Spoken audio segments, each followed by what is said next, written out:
Hello, future people, and welcome to Great Uncle John's weekly video log. This is episode 16, I believe. I'm starting to lose count, but I know it's April 29th, 2018.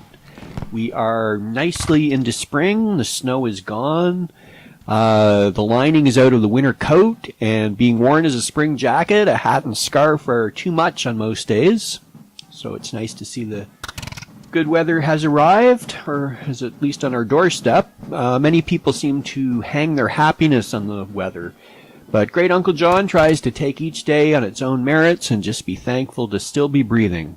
But on warm days, the heart still does beat a little bit faster in the springtime. Not a lot of news over the past week. After the grand Boston adventure, it was just a quiet week of back to the grind and housework. I picked up a cold, probably from standing in the freezing rain at Lexington, or perhaps from the mingling with air travelers and those flying germ incubators. But at any rate, this is promising to be one of the shorter Great Uncle Johns, so let's see what I can talk about. Not much happening in sleepy Ottawa. A couple of fires and stabbings. In Ontario, Doug Ford and the Conservatives seem to be poised to win a majority government. I'm no fan of Ford's at all. I think he is a know-nothing without policies and with little ideology other than populism and appealing to the base. His management of the province will be chaotic, I predict. On the other hand, Wynne and the Liberals are like a decaying corpse. They're stinking the place up and have done a terrific job of mismanaging Ontario's finances. So really, we have a choice between Dumb and Dumber. This is from the Globe and Mail, referencing the Provincial Auditor General's report.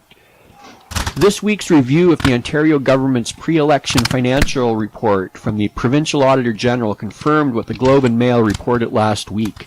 The government is using an accounting trick to shrink its reported deficit and debt. It is holding the cost of borrowing to subsidize, it is hiding the cost of borrowing to subsidize electricity prices over the next few years by inventing an asset revenue from the higher prices Ontario's electricity consumers will pay later on to keep the borrowing from showing up in the government's bottom line.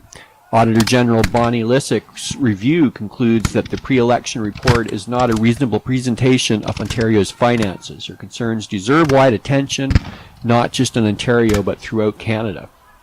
So I completely agree with that. I think those are the sort of duplicitous shenanigans that even if they're not as bad as the Conservatives, and you know, we haven't seen a Conservative government in quite some time. We all remember what Mike Harris did to our healthcare and education system, and we all know how Conservatives drive up deficits, but so do the Liberals, obviously, and the Liberals hide it.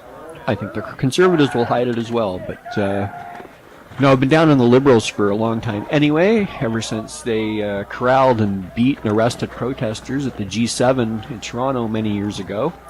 And their breathtaking financial mismanagement and political shenanigans just affirm my feelings, and I have no illusions that the PCs will do any better, but the NDP don't seem to have any traction, even though I may end up voting for them, and so Ontario gets to choose between two garbage choices, really. I am of the mind anyway that in our economic and social life, it isn't the politicians who drive the agendas. They simply exploit them. The markets rise and falls, and economies growing or shrinking, and social mores and changes in how we feel about things. I think politicians try to take credit or assign blame, but I think we all overstate their importance. Ontario and Canada will likely be in the same place in 5 years, no matter which political figure is in office.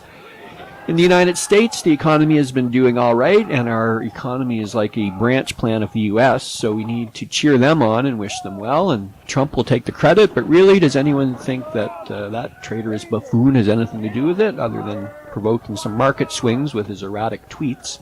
I don't. Anyway, in Trumpistan, he managed over the past week to screw himself over further by calling Fox and Friends and blabbing for half an hour, undermining the thin legal defense he has. The shock value is starting to wear off Trump, and now it's just sort of a weariness for our American friends that I feel, and wishing that the clown show would start to wrap itself up.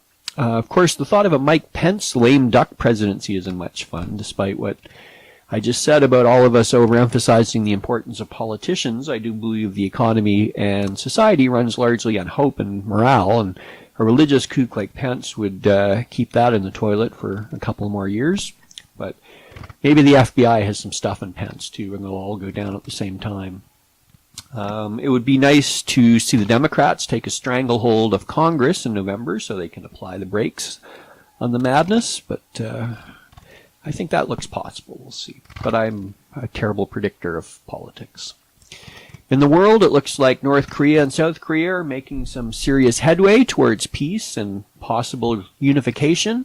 This is a Berlin Wall moment for the world. I believe Korea will become an economic superpower after this if they manage to bring this to fruition with the technological South and a vast pool of labor in the North. I think they're going to really run the Asian economy.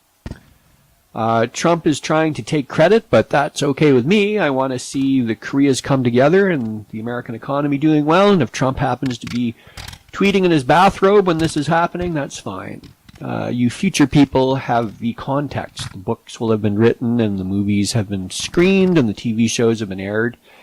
The narrative has been written, and you can see the Trump era for what it is. You're fortunate indeed, because we still have our nose pressed up against the glass.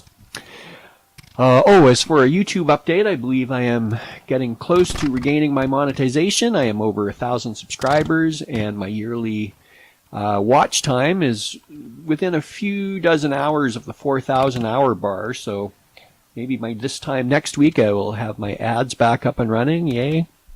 I've noticed a bizarre spike in viewership, mostly around my Pathmate Cement Stone Pathway video, which has had tens of thousands of views over the past couple of months. It's really very weird how sometimes these videos hit. But that's one of the things I love about YouTube. You toss content out and you never know what people are going to find interesting. Anyway, that's it for me. I hope to return next week, and I hope you're doing well in the future.